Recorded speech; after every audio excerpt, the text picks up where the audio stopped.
Thane Lok Sabha seat पर महायुति में चल रही खींचतान आखिरकार थम गई है। महायुति के उम्मीदवार नरेश महास्के ने मुख्यमंत्री एकनाथ शिंदे, डिप्टी सीएम देवेंद्र फडणवीस से और तमाम बड़े नेताओं की मौजूदगी में अपना नामांकन पत्र दाखिल कर दिया। इस दौरान जबरदस्त शक्ति प्रदर्शन भी देखने को मिला। आपको बता दें कि नरेश महास्के को उम्मीदवारी दिए जाने के चलते संजीव नाइक और गणेश नाइक नाराज चल रहे थे, लेकिन मुख्यमंत्री एकनाथ शिंदे और डिप्टी सीएम देवेंद्र फडणवीस से बातचीत के बाद दोनों की नाराजगी दूर हो गई है और नामांकन में भी वे लोग शामिल हुए हैं।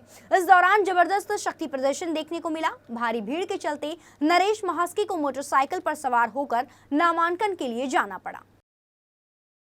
लेकिन माननीय पंतप्रधान नरेंद्र जी मोदी को तीसरी बार प्राइम मिनिस्टर बनाने के लिए महायुति के सभी कार्यकर्ता एक दिल से काम करने के लिए डिसाइड किया है और वो काम करेंगे। साल से वो महत्व का नहीं, आज के तारीख में जो महायुति का जो टारगेट है उसको आप पूरा करना यही हमारी जिम्मेदारी है। या ठिकाणी पूर्ण ताकदीने नरेंद्र मोदीजींना त्या ठिकाणी प्रधानमंत्री बसवण्याकरता हा देश जो आहे तो विकसित भारत म्हणून पुढे नेण्याकरता आम्ही सगळे कटिबद्ध आहोत आणि त्याच्यामुळे आज सर्व महायुतीचे नेते कार्यकर्ते मोठ्या संख्येने या ठिकाणी फॉर्म भरायला आलेले आहेत आणि मला निश्चितपणे खात्री आहे की ठाणे लोकसभा हा तर बालेकिल्ला आहेच, परंतु ठाणे जिल्ह्यातल्या सर्वच्या सर्व जागा ज्या आहेत त्या महायुतीच्या 100% निवडून येणार आणि पालघरची देखील जागा जी आहे ती निवडून येणार, कारण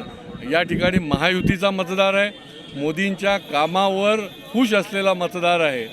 जनसामान्यांचा या ठिकाणी काम केंद्र सरकारने केलेलं असल्यामुळे या ठिकाणी मोदींचा विजय होणार आणि 100% जागा निवडून येणार आहेत। आपल्या महायुतीचे सर्व पदाधिकारी नेते या निवडणुकीमध्ये या उमेदवारी अर्ज भरायला आले होते आणि सर्वांनी मिळून नरेश म्हस्के यांना पाठिंबा आणि आशीर्वाद दिलेला आहे। धन्यवाद। धर्मवीर आनंद दिघे साहेबांचा बालेकिल्ला आहे आणि म्हणून या बालेकिल्ल्यात आतापर्यंतचे सगळे रेकॉर्ड नरेश म्हस्के तोडतील आणि महायुती विजयी होईल।